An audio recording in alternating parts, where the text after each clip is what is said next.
listening to Cooper Talk. Welcome to Cooper Talk. I'm your host, Steve Cooper, and remember, I'm only as hip as my guests. I got to tell you something, people. You know I love the 80s. I love the 80s music and the movies, and over the last 10 years, I've been blessed to interview a lot of the musicians and actors I love.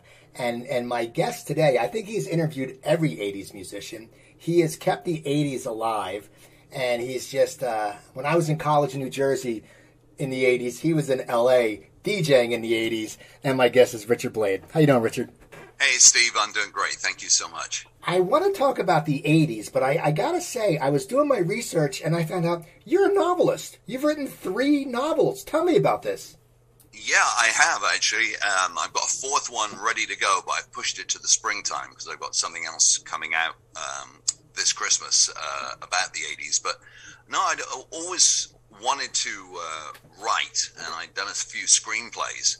And after I did my autobiography, I realized I knew now how to put a book together, and I'd never done that before. So I went back to one of my old screenplays that I'd written that got great response from some really big producers. I mean, like Jerry Bruckheimer and Ridley Scott had both loved it, but it said it was too expensive to make as a movie at the time for an unproven writer. So I thought, I'm going to turn that into a novel, and that became my first one, which was called SPQR, which is Latin for Senatus Populus Qui Romanus. It's the banner of Rome, and I often say it's what people would see first when the Romans were coming to town, and often it would be the last thing they would see, before the short swords went into them. So I wrote this novel, SPQR, and it got great reviews and sold well. So I thought, this is cool. So I did my second one, which is called Birthright, which was kind of a chase thriller, very much like a National Treasure. And that did well. And then my buddy, Mike Evans, who I worked with at K-Rock, he told me the story of his life. And for a 3-year period in the late 60s, he'd done something that was just absolutely amazing. And so I said, I'll write that. And that became my 3rd novel. So SPQR, Birthright, and Imposters. Now, I got to ask you, and I've written screenplays before, and writing a screenplay and writing a novel is so different. Because, screenplay, it's pretty much visualized. You can say interior, this, that. But a novel, you have to be so, just explain everything and just be so imaginative. How was that for you going from writing a screenplay to a novel? Did you find it very laborious at first? No, because like you say, Steve, you see it visually. So when I was writing the novel, though it took me a lot longer because, as you said, it could say interior living room, and then you leave it at that. In this respect, with a novel, you describe the living room, you describe the shag carpet, you describe the worn couch, you describe the father rolling in on a wheelchair and the wheels not moving well over the thick carpet. But I would visualize it in 16:9, which is the format, for a widescreen TV or movie. And I really enjoyed it because I was seeing it happen. And with the first one, there's so many battle scenes, these Romans that at one point are fighting Native Americans, because that's the idea. These small group of Romans end up washed up on the shore in North Carolina 2,000 years ago. And hijinks ensue. And so I would get to see it happen in front of me, and I'd always wanted to see this movie. And writing the novel gave me that. And one of the thrills is seeing the reviews from people for all 3 novels saying, this has to be a movie. And it's like, yeah, because that's how I wrote it, as a movie. It's a novel, but in my mind, it really is a film. But instead of celluloid, it's pages that you're turning. Now, how did your fans take to it? Because, you did write your autobiography, World of My Eyes. And, people read that and they hear about your life. And they might be expecting some more Richard Blade stories. And they pick up a novel and they love it, but they're not sure. Was there any confusion where people are like, I love this, but there's no 80s musicians. There is nothing in it. Well, I was very clear about that when I started posting it on social media and mentioning it on the radio. I'd say, Depeche Mode is not in this. It's a novel, and it's going to take you back, in the case of SPQR, take you back over 2,000 years. And so please don't expect to hear Soft Cell and Tainted Love, because it's not going to show up. And people were great about it. No one because I was so clear and so upfront, no one got confused and said, hey, I thought it was going to be the sequel to World in My Eyes. And though there will be a sequel to that, I didn't want to put it straight out and cash in. I want that to be as good, if possible, as World in My Eyes. So that's going to be at least another 2 years down the pipeline. Now, because there are different genres, your novels, as a writer, do you find it invigorating to have different genres, or is it something where you sort of want to stay in the same genre, the Roman times? I mean, how is it when you sit down? Do you just say, I'm scrapping it, I'm going to write this, I want a new beginning? Well, no, it's because it's different genres. I come in clean. It's not really a question of scrapping it. Like SPQR has a beginning, a middle, and an end, and that's it. People said, "Are you going to do a sequel?" And it's like, I don't want to cash in and just do a sequel for the sake of it. Birthright, I deliberately left open for a sequel, and I have an idea for a sequel using the same characters. With Imposters, it's a segment of Mike's life, Mike Evans' life, and it ends at a particular point.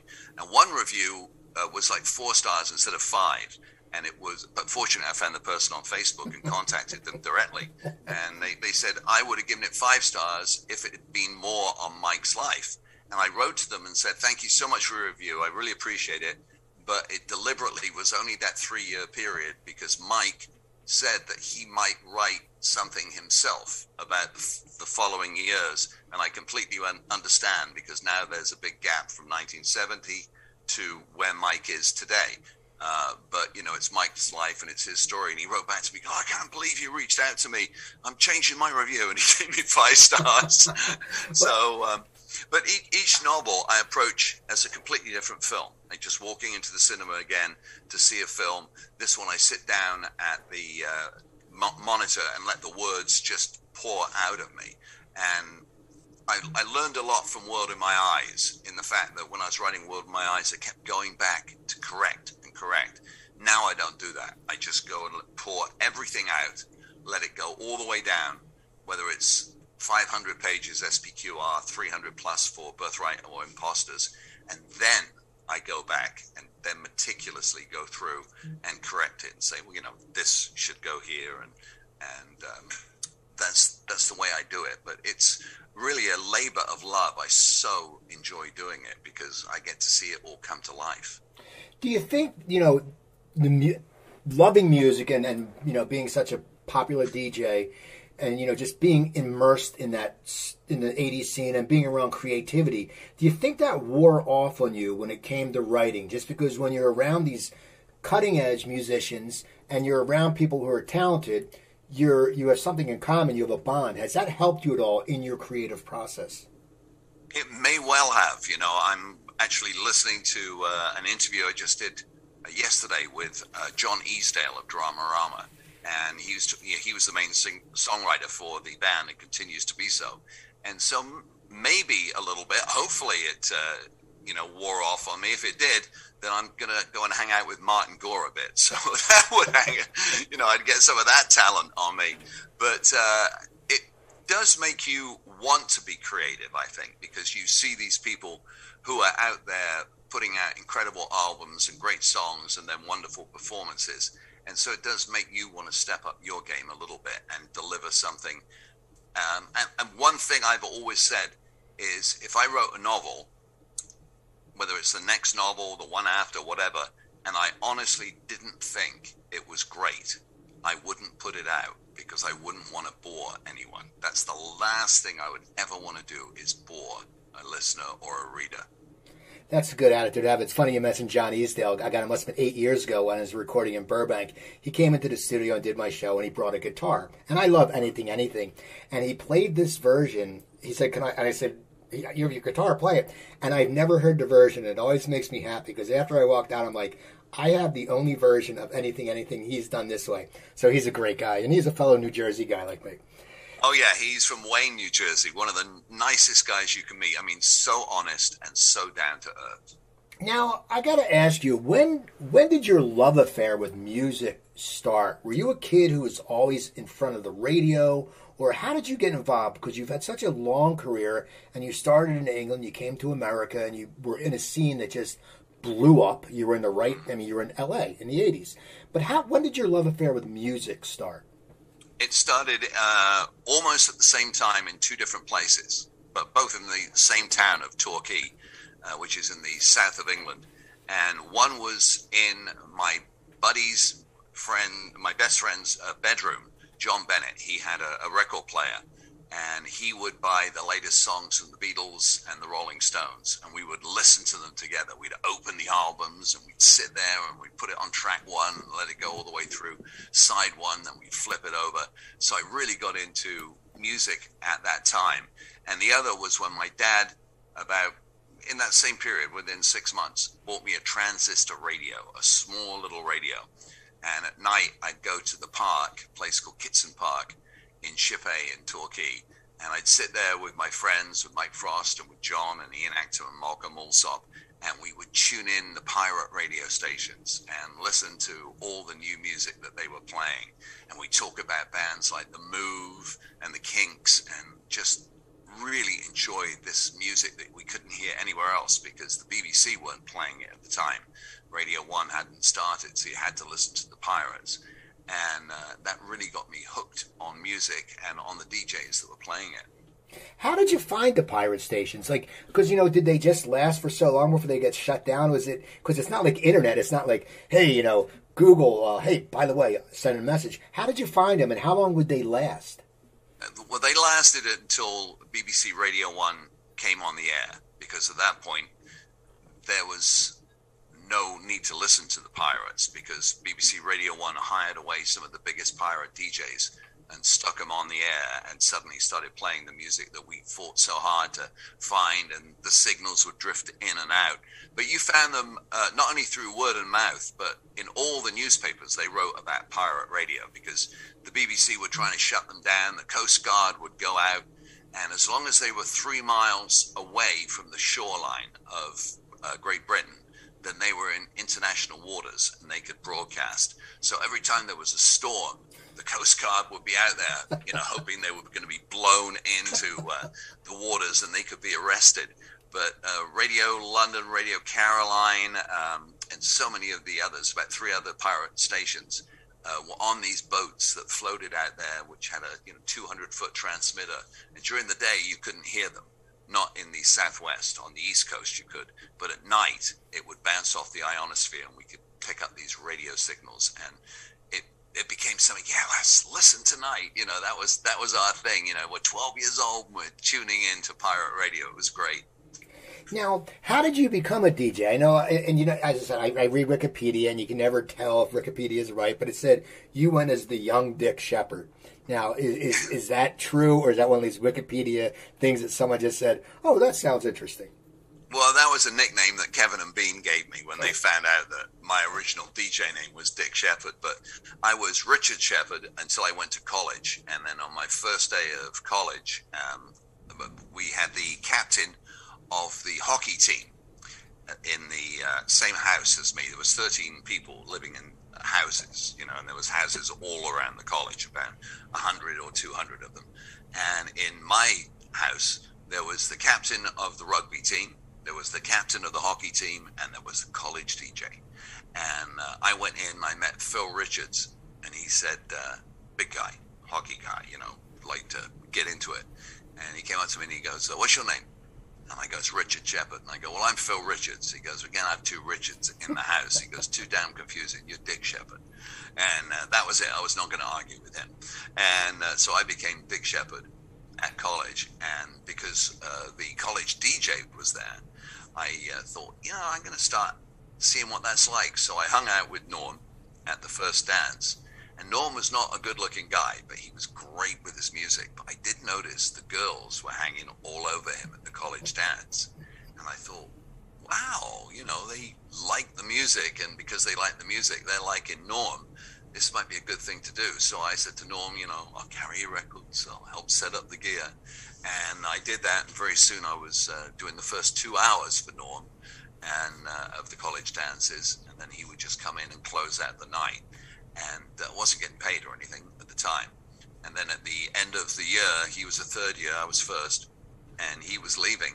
And he goes, I guess you've just become the college DJ. And that was how I kind of got into DJing. And it was great. And because Oxford has 27 university colleges, on the nights that my college, Westminster, wasn't doing dances, I would lug the gear into my car and go and DJ at other colleges. And so it was great. Now, how did you end up in the States then? I mean, it's something that, was it a dream of yours as a kid to come to the States? I know like a lot of musicians, when they got to tour the U.S., they're like, we finally got to the States. We never thought we'd see it. What made you decide to come to the States? And were you a little bit scared because the States are a little bit crazy? Oh, yeah, absolutely. Sunshine, Blue Skies, California Girls was my thought. But I toured Europe for 2 years as a club DJ over there. And I played in Norway and Denmark and Sweden and Spain and Germany and Austria and places like Switzerland and places like that, and loved it. But, the weather in the winter comes in, and coming from England, you grow up with grey skies, or as my dad used to call it, the grey blanket that would hang over you. And I just saw, a movie one time, and I was in a town called Bardufoss, which is 500 miles north of the Arctic Circle. And it was December, and the club had a NATO base next door to it. And we used to get a lot of American servicemen. So I was on an American base, and we were watching this movie called My Name is Trinity. And it said California right at the beginning. This guy was being towed across a river by his horse. He was kind of like on an Indian kind of slide that he'd made that the horse was towing, and the sunshine was beaming down, and I thought, this is what I want. I'm going to go to California. I didn't realize until many years later that there was a spaghetti western shot in Spain with Italian. So I would have ended up, in somewhere near Madrid if I'd have really gone to where it was shot. But I ended up in California instead, and never looked back. I thought, hey, I'll try and make it in America. And it worked out. What was the music scene when you came over? Because I want to find out how, you got involved with the 80s, and you were there in the beginning. I was lucky enough where I grew up that we had MTV, and so I got to see a lot of it. And I was lucky also in college. I had a roommate who was from Hong Kong who brought over a lot of bands like Ultravox and different bands we hadn't heard, and it was just something that this is in 83, really expanded my mind. I was like, okay, this is more than what I've heard. What was the scene like when you came over, and when you first got over? It was before all these bands that we all know of now. Oh, yeah, the scene was one word, disco. And I came over from playing disco in Europe, and disco was just beginning to start in America. And so I went to all the radio stations first, and none of them wanted to give me even a look in. That was it. So, and I had to work.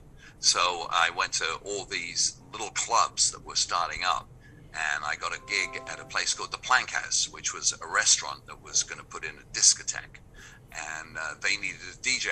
And they didn't want one that was just mixing. They wanted one to entertain their clients and, talk about the dinner specials and drinks and all that kind of stuff, as well as playing the music. And so I auditioned, and I got the gig. And I started out there playing disco just like I'd been in Europe.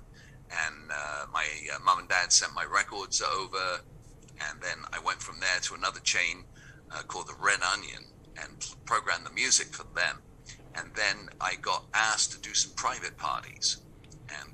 But they were paying me a lot. They pay me as much in a night as I was making in a week at these restaurants. And so I started playing private parties, and I worked for a bunch that had the same caterer called Along Comes Mary. That was the name of the company. And she said, I'm going to be doing a big celebrity party, and I'd like you to meet the celebrity, but I can't tell you who it is. And I said, okay. And she said, just follow me. I'll meet you in Malibu, and follow me up to her house.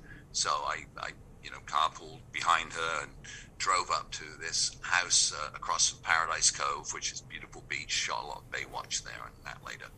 And we went to this house, and I got out, and the caterer from Along Came Mary got out, and the woman came from her house, and she said, Richard, I'd like you to meet Barbara. And I said, hi, Barbara. my name's Dick Shepherd. And she goes, oh, my son's going to have a bar mitzvah. And I'm looking for a DJ, and we'll be setting it up over here, and want this kind of music. And I'm like, great, that's terrific. I can do that for you. And so we left, and she goes, well, what did you think of her? And I said, well, I know her music, and she seemed very, very nice. And she goes, you don't seem that impressed. And I said, well, I don't actually play that much Barbara Streisand. And but I knew she was, the biggest thing in America, biggest, most popular singer around. But if it had been Anita Ward and You Can Ring My Bell, I would have been blown away. But Barbara Streisand, yeah. But she ended up being super, super nice. And I did her and Elliot Gould's son's bar mitzvah, Jason Gould. And it turned out to be a huge breakthrough for me, because everyone who was anyone was at that party, people like Donna Summer and Larry Hagman and stuff like that. And so I got invited to do the rap party for Dallas, and I did so many celebrity parties, including for Michael Jackson. And then I started doing a whole bunch of parties for Michael, including the Victory Tour for the Jacksons, when they went and stopped being the Jackson 5 because the copyright became the Jacksons, but the S looked like a 5. And so it was a huge launch for me as a DJ doing private parties. And I took that and became very successful with it, but I still wanted to do radio. And that was my dream. And I heard about this contest that was happening on K-West in Los Angeles for the best unknown DJ. And they said, send in a cassette of a 10-minute radio show that you're putting together, and we'll do an audition. And so I sent in my little cassette, and I did a remix of Pink Floyd's Another Brick in the Wall, which, I didn't know either that would get thrown out because it was such a hallowed band. But they liked it, and I won. And I got an hour on the air at K-West, and the guy I was with was J.J. Jackson, who went on later to MTV. And he could not have been any nicer. He let me do everything I wanted to do, put together a playlist with AC/DC and 38 Special and stuff like that, because it was a rock station. And I put together this playlist, did the hour on the air. He gave me a couple of cassettes of my show, and then I copied the cassettes, and I sent them out.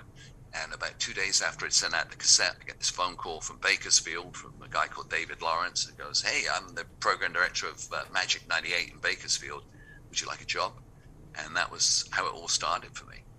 Now, you ended up going to K-Rock. Now, what was, when I lived in L.A., I listened to K-Rock, and K-Rock had changed, different things. It was changed their music. You'd hear different things. And L.A. was always like that. And a lot of times it happens. Music changes, and you're like, wait a second, I was just listening to that. Now it's Christian radio. What the hell's going on, But what was it?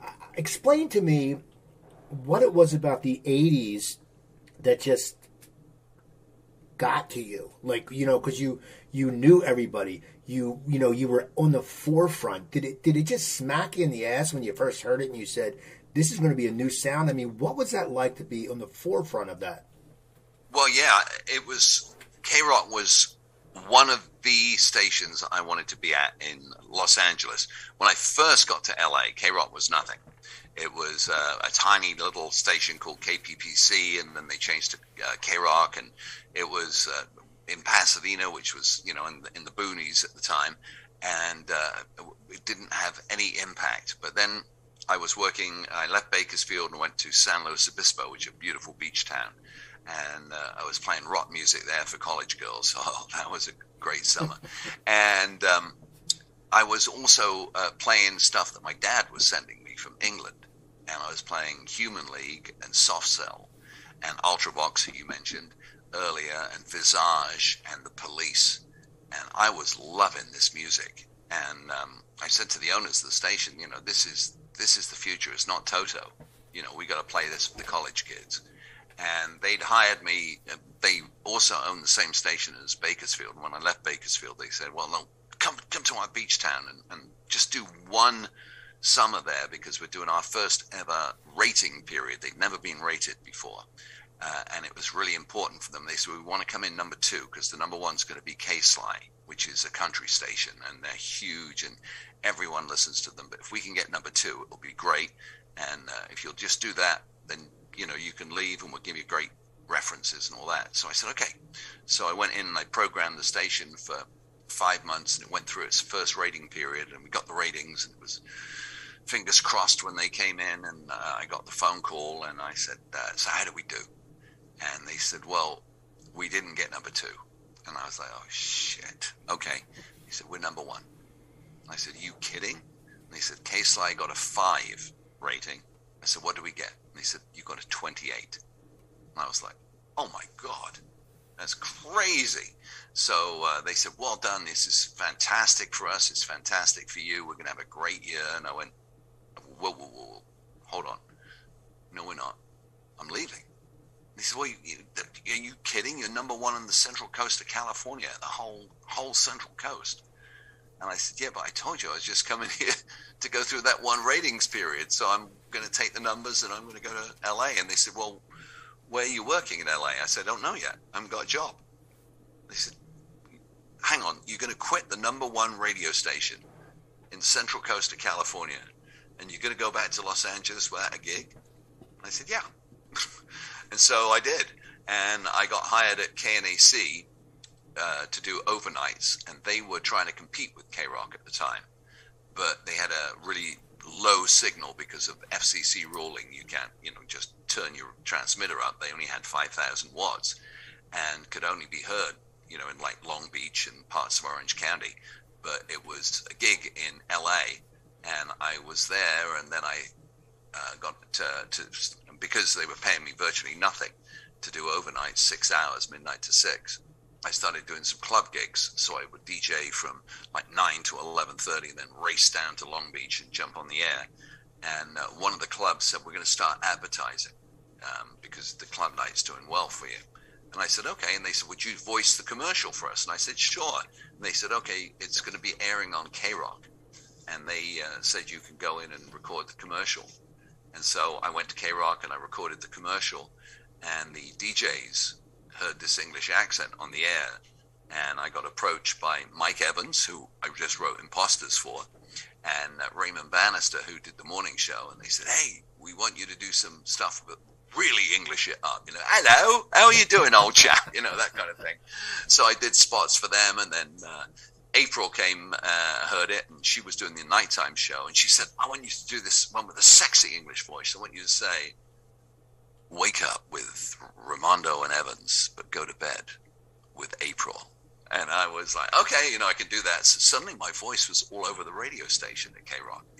And Rick Carroll, the program director, came up to me and he said, are you the English guy? And I went, yeah. And he goes, we're doing this trip to Hawaii, and all the DJs are going. And so we're going to need people to fill in for 2 weeks. And I got a few people. We got this guy from a band called Oingo Boingo who are going to fill in. This guy called Danny Elfman is going to do it.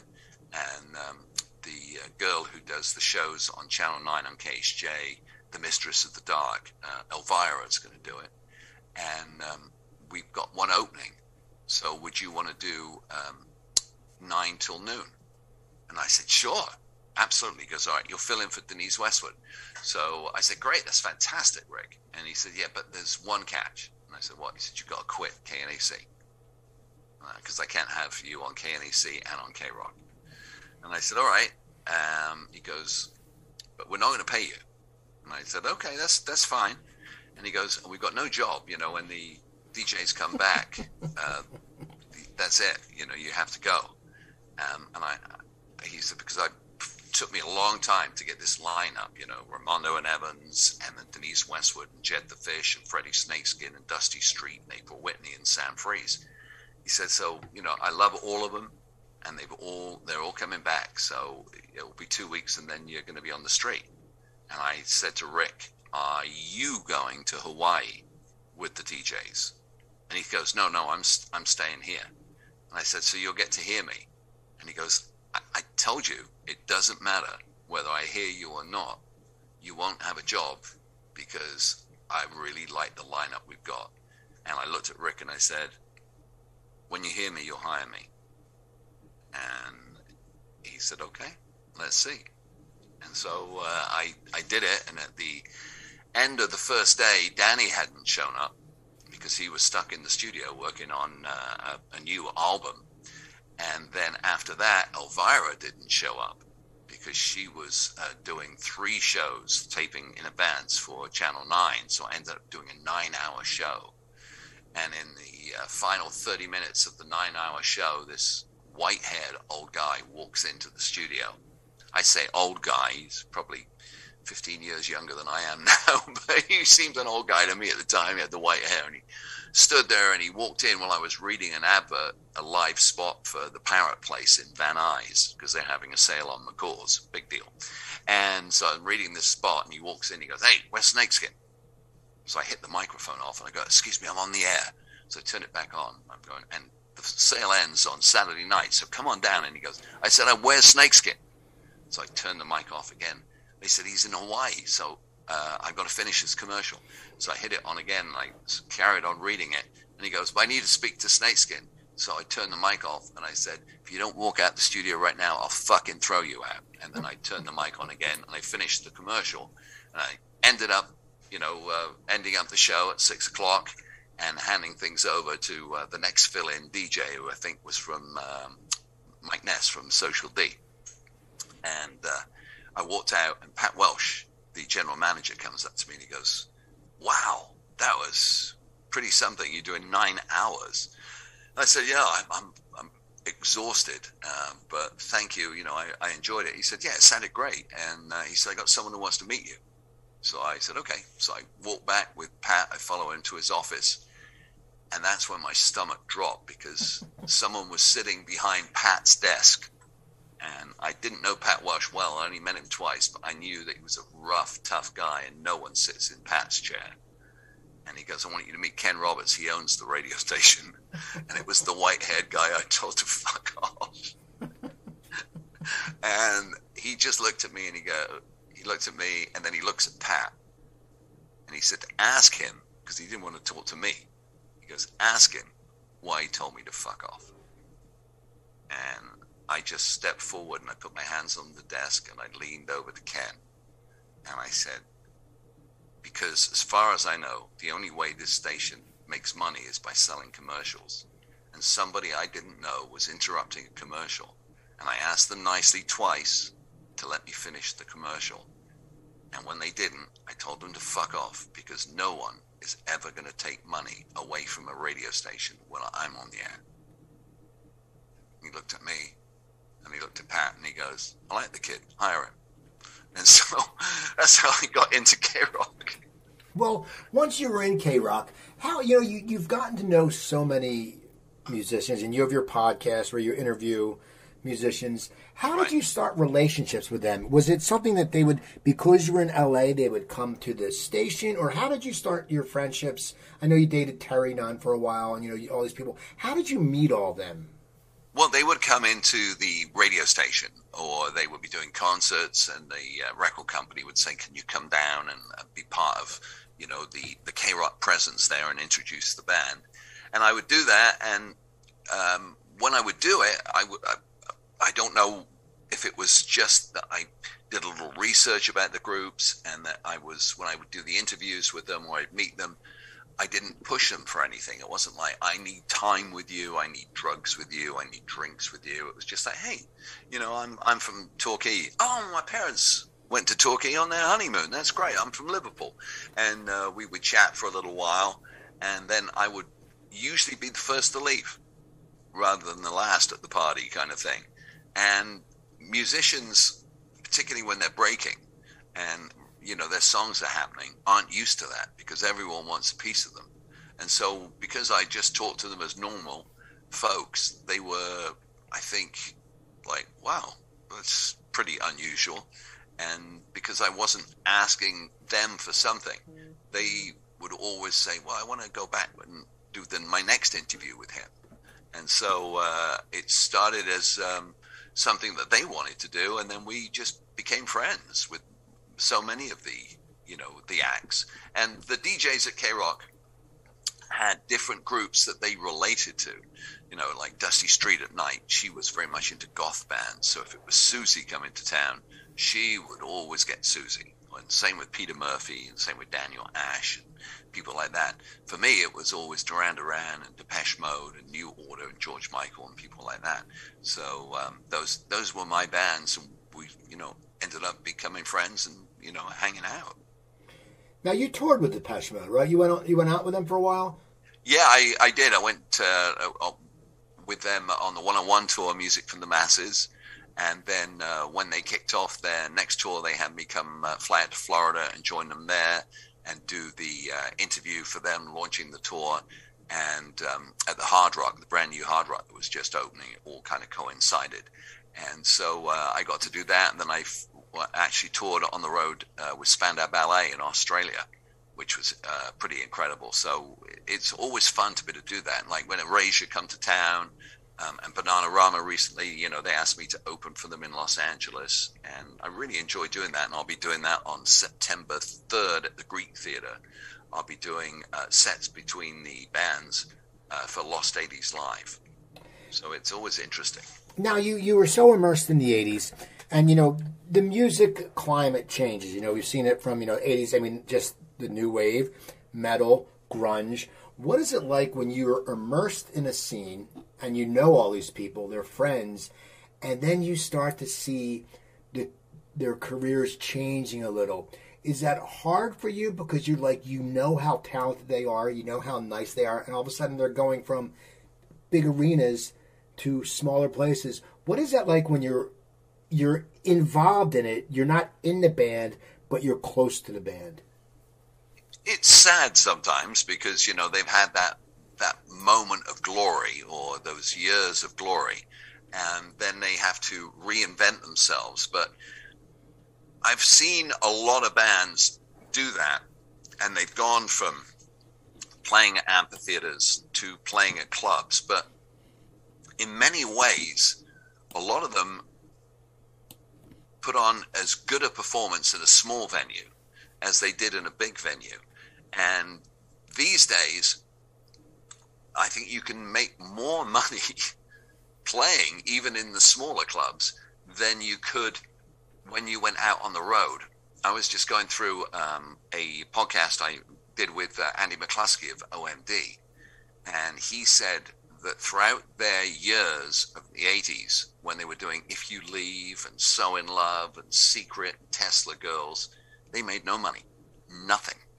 They actually lived at home with their parents still because they had no money, because they had a bad contract. They signed it when they were kids. And when they actually went out on the road and toured with Depeche Mode on Music for the Masses, they were the number 2 on the bill, and they were being paid $5,000, but they had to pay all their costs. They had to pay their travel, they had to pay their hotel, they had to pay their roadies for setting up their gear, and there's 4 of them, not only Andy and Paul, but Malcolm and Martin, splitting the money. So they went out and they played 101 dates with Depeche Mode, making $5,000 a night. You go, well, do the math. That's $500,000 and $5,000.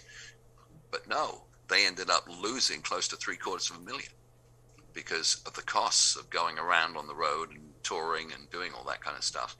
And that's what led to the eventual breakup of the band. But now, when they come out and tour, when they play 80s Weekend at the Microsoft, they're going to be paid $120,000 just for a 30-minute set. So it's initially tough for the bands, and you feel bad for them. But for the ones that have kept going, because of the resurgence of the 80s and because of the love of their music, and if they own their songs, if they own their publishing, they're mostly doing pretty well these days. Now you left K-Rock. You left in 2000, right? You went to the right. You got out of the business. Yeah. Between the 80s, what kind of music were you playing until you left? And were you happy playing that music because you were so immersed in the 80s? I mean, what were you playing at that time? Well, I was fortunate because I did Richard Blade's Flashback Lunch. And so I got to play the 80s and keep it alive on K-Rock. And it was actually introduced as a joke because they thought they would do a flashback weekend and it would burn out. They would play for Friday night, Saturday, and Sunday, nothing but 80s music. And this was in like 1981, 82. And then get rid of the 80s forever off of K-Rock and just be playing Nirvana and Pearl Jam and Hoobastank and Soundgarden and crap like that. Sorry if you like them, but not fans. And but there's other music. I like current music. Don't get me wrong. I'm not all in the 80s, but Hoobastank. Yeah. And that's, my mum used to say, if you've got nothing good to say about someone, don't say anything. So I won't say anything. And so they put it on for 3 days, thinking it would burn out, and they got so much response from the listeners. They put together the flashback lunch, and that ran for 2 years. And then Kevin Weatherly decided he was done with it. He didn't like 80s. He was the program director, and he would take it off the air. He took it off the air 2 days. 2 days it was off the air, and he got so many complaints that he called me up on the Wednesday, and because Monday and Tuesday was off, called me up Wednesday morning, 10 o'clock, said, "Get your ass at the station right now. We're going to be doing the flashback lunch." And so it ran, and it I think it's still on the air at K-Rock. I wish I'd copyrighted the format. But, Now, why'd you leave? Why'd you leave and go to the Bahamas? Was it just something that you just said, I've been doing this for a long time, I need a break, and well, of course, it's the Bahamas. I mean, so, Well, when I was a kid, I made a list, and on that list, it said that I wanted to, I loved Jacques Cousteau, and I grew up on the south of England. If ever you're going to get sunshine, it's going to be there in Torquay, and it's got fairly clear water, and I would go out, and I used to make my own wetsuits and surf in the winter, and then snorkel, and then scuba dive in the summer. And I always wanted to teach scuba diving in a warm location. I fell in love with the Caribbean, and so I thought, I'm going to become a dive instructor.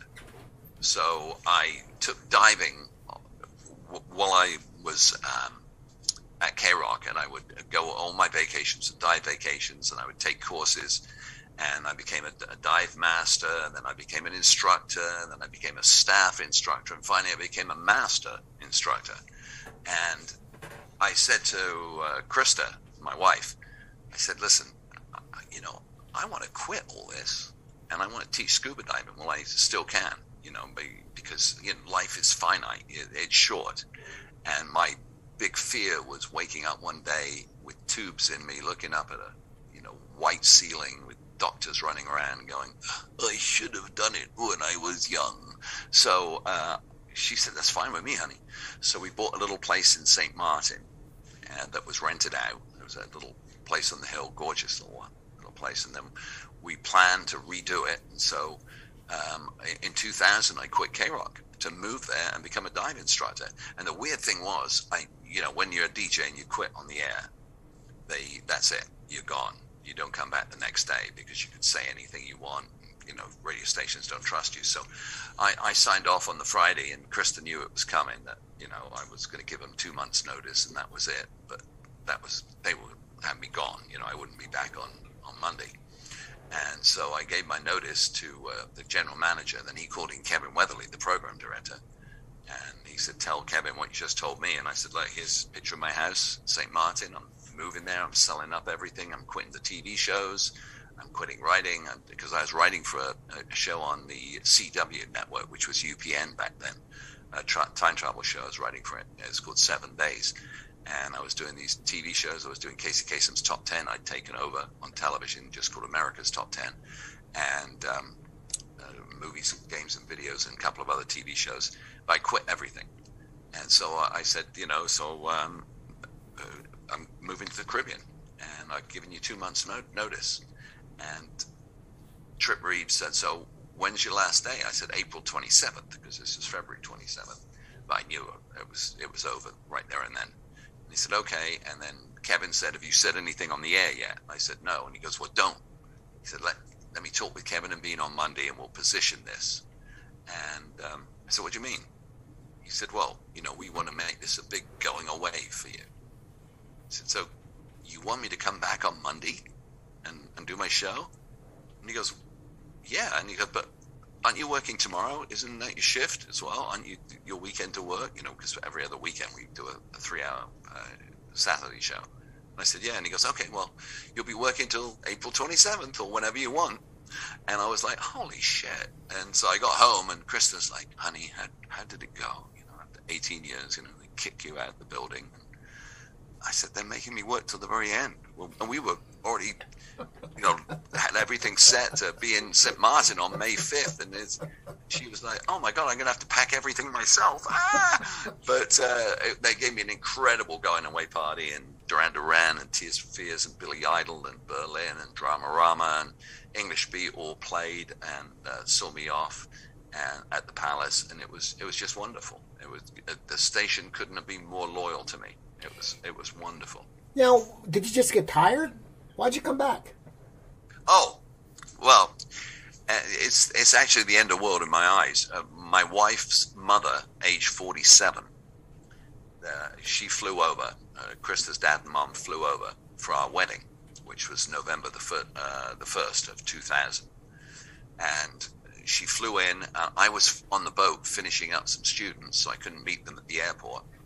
And when the boat pulled in that afternoon, I was all excited to go to the house, and everyone had flown in that day. And as I was pulling the boat in, Bobby, who owned the boat, was on the dock, and he was never there because he wanted me to pull the boat in, clean the boat, lift the motors, and all that kind of stuff. He was there, and as I'm pulling it in, he jumps on the boat, grabs the front line, cleats it off, and goes, go. I said, what do you mean? He says, go.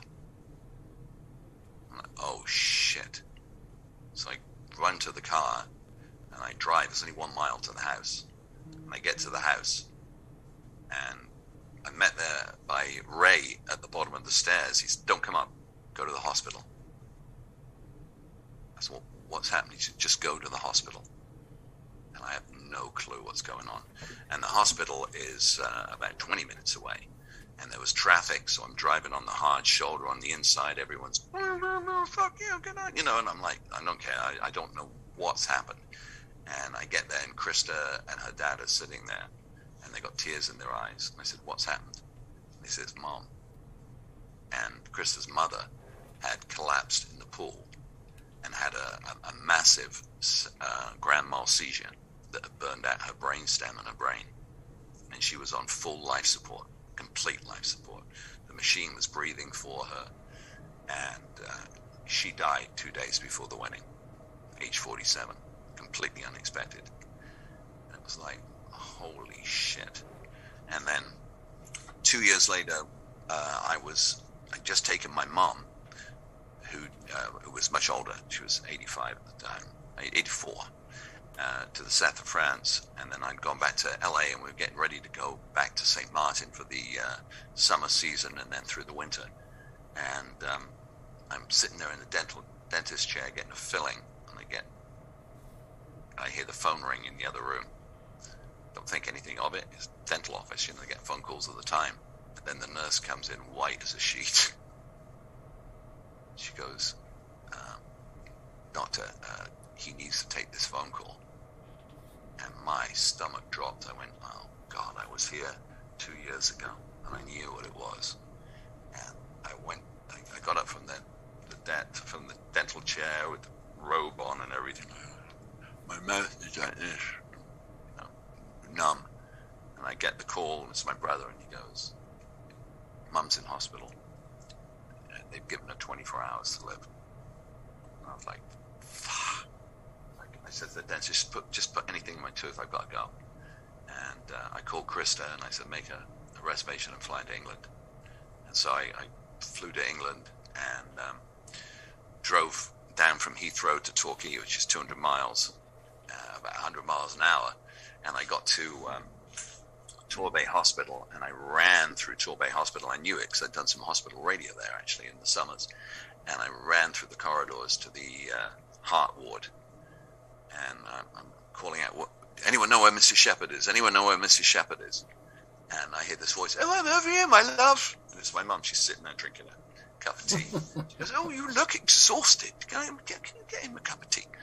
And they'd given her 24 hours. She lived 5 weeks. And they couldn't have treated her better. But when she died, I said to Krista, you know, your dad's still alive. Your cousins, the girls, are like sisters to her. They're still with us. You should spend time with them while we can. And Krista said, what do you mean? I said, I think we should move back. So we sold everything up in St. Martin. We went back to LA with nothing going on. I had nothing, no radio, no TV, no writing, no nothing. And I said, let's just start again. Let's see if we can do it. And so we started all over again. You know, it's one of those things. I thought life was too short. It is too short. It's funny. And now, you know, I know you're on Sirius now.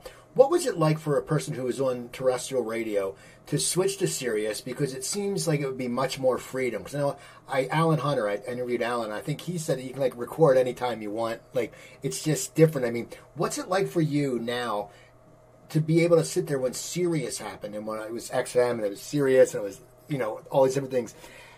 But did they court you saying, we know people love this guy and we know there's a demand for him? How did you end up with them? Yeah, it was kind of like that, and it was very weird.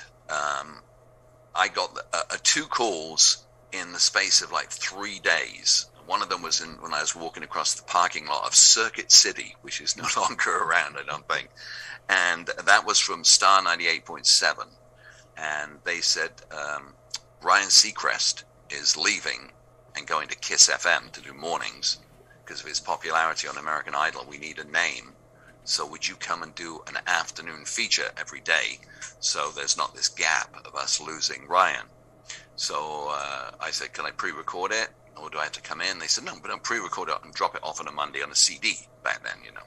And so I said, okay, I can do that. And I went in and Ryan and I did some promos together. So I started 2 years on Star 98.7. And 2 days later, Sirius was starting up. Or they called me. And they explained what satellite radio was. At the time, they had 235,000 subscribers. That was it. And now it's 36.7 million or whatever. And so I said, oh, yeah, I'll try that. It sounds like fun, satellite radio. And satellite radio was fun. It was great. Star 98.7 was the worst experience I've ever had. It was awful. It's the only time I've worked for money. It's the only time I prostituted myself. Why was it so bad? Because it was run by people that didn't like music.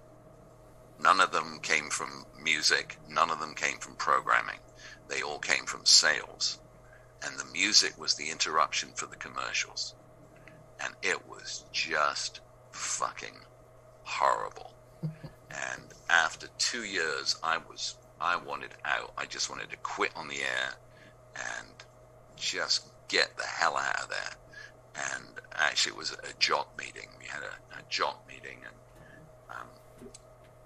they said, you know, we've done our research. Right there, you know, you're in trouble. We've done our research, and what we want is your personality, meaning all the jocks, not just mine, Danny Bonaducci and people like that. We want your personality really to shine through, but in 7 seconds. Yeah. So we're going to run a timer, and you've got 7 seconds on the air to go from the song to the commercial.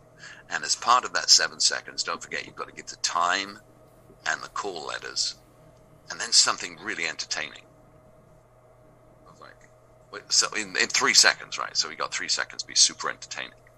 And they said, yeah. And they said, and the other thing we need, and this will really help the ratings, is a great catchphrase. So I want you all to come up with a great catchphrase. And we played the same songs over and over. I mean, the repetition was just ridiculous. So I said, I got a catchphrase for you. And they said, what? And I said, Star 98.7 for the 23 songs that you don't already have in your iPod. And they went, that's not funny. And I went, no, you're right. It's not. And I got up and I walked out and I was just done. It was pathetic. Now, you're on Sirius, which is great, and you're doing great, and you started a podcast. What made you decide to do the podcast? Was it just because you knew so many people and you knew people would listen? Because, you know, you're a good interviewer and you know these people. You know, it's like I always say I've done over 800 episodes, and I have actors and I have musicians, and I get people pitched to me, and if I don't really know them, I can't do the interview because it doesn't gain my interest. You know, for you, is it easier because you know John Taylor? I know you recently had Dave Wakeling on. You know, you've had a bunch of people on. Is it easier because you know these guys and you've shared stories and you probably have dirt on each other? But what made you decide to do it, and how do you pick your guests? Well, can be easier. Sometimes, you know, you feel like, oh, I'm going to be asking the same questions that I've asked before, or I'm going to ask John a question that he knows I know the answer to. But I just enjoy having conversations with people. But I did the podcast do the podcast because it's for Sirius. It's not my podcast. SiriusXM bought one of the world's biggest podcast distributors, and so podcasts then became available to them. And so on the SiriusXM app, they put this podcast section in, and they came to me and said, "Would you do a podcast every 2 weeks?" And I said, "Absolutely. That sounds like fun." Because that way I can do the podcast and not have any time constraints. Because even on Sirius, you know, where they don't limit you to 7 seconds, obviously, you know, if you've got something to say it. But with the podcast, I can talk with John Taylor for an hour and a half and not worry, and then cut the songs in later and not worry about anything. So it gave me a chance to really do an in-depth interview with these bands, and it's become super, super enjoyable. And I just did Sparks, which goes up today on the podcast with Ron and Russell Mayo, and that was just fabulous. We just had such a great time, and so it was an opportunity to do something I'd never really done before, not to have any kind of time constraint or worry about cutting to commercials or a song. So it was something Sirius approached me with, but I was more than happy to say yes to. Now, what do you think keeps the 80s alive? You know, I always talk to people from college, and, you know, whenever I post a picture of me with an 80s act, they're like, "Oh my God, I love you." And you know, I'm 57. So, you know, the 80s were a very special time, you know, high school and college for me. But now in the last probably 10 or 15 years, because I went to the Greek to see some of those shows, the Retro Futura tour and all them. And in Philly, I was at the 80s show before the shutdown, where it was, you know, a bunch of people were on my show. What do you think has made this resurgence in the 80s? Because young kids dig it now. Like, it's one of those things, it was for us, we understand why it was so great, because it was great music. But what do you think is the resurgence? What do you think brought it back, that people are just going crazy over it now again? I think it got brought back for two different ways. I think kids discover music prior to, maybe not quite as much now with prior to Spotify, through their parents' iTunes library.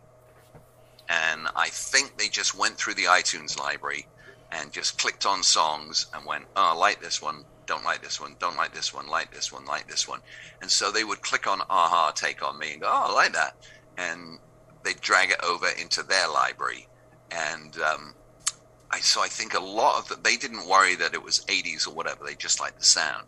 And they also discovered a lot of those songs. They became familiar with songs like Cars and I Ran through video games, because they were being used in video games and in soundtracks of movies and shows on the CW that use a lot of 80s songs. And so I think that's why the kids like them.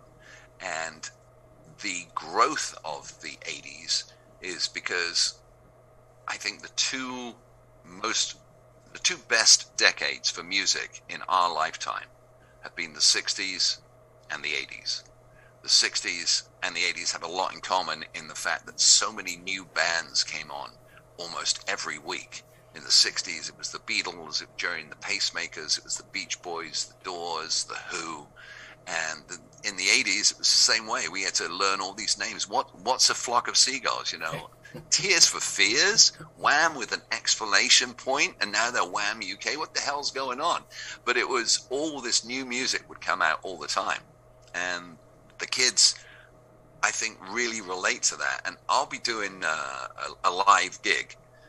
Sometimes, you know, I'll be doing like a 50th birthday party and the kids are there. And the kids will come up to request a song and I go, "Here we go. I know, it's going to be DJ Khalid." And they'll come up and they'll go, "Do you have that new one from Dua Lipa?" And I'll go, "Yeah, sure I do." And could you play Michael Jackson Beat It and also Rio from Duran Duran?